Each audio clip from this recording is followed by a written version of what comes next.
The EU and Japan have signed a free trade agreement that is the biggest ever negotiated by the European Union, covering an area that consists of more than 600 million people and almost a third of global GDP. It removes duties paid by EU companies exporting to Japan, thought to number €1 billion each year, and regulatory barriers on cars. The impact of today's agreement goes far beyond our shores.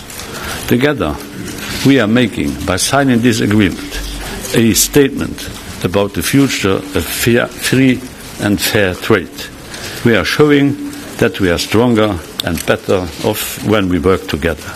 And we are leading by example, showing that trade is about more than tariffs and barriers.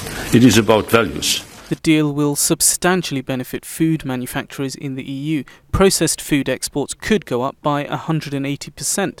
Chemical and electrical machinery exports will also likely increase. The trade agreement is a corrective to the USA's protectionist agenda. On top of that, the EU and Japan have expanded their agreement to cooperate in the areas of cyber attacks, counterterrorism and climate change. Experts say this is to compensate for the geopolitical instability created by their traditional ally, the US.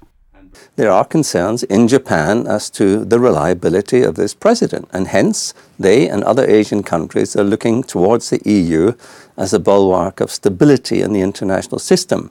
And the EU has a lot to offer in terms of security, in terms of its experience dealing with disputes in the maritime areas, conflict resolution, dealing with cyber and so on. So I think in terms of what you might call soft security, the EU and Japan have a big agenda to complete together. The EU and Japan have also agreed to recognise each other's data protection systems as equivalent.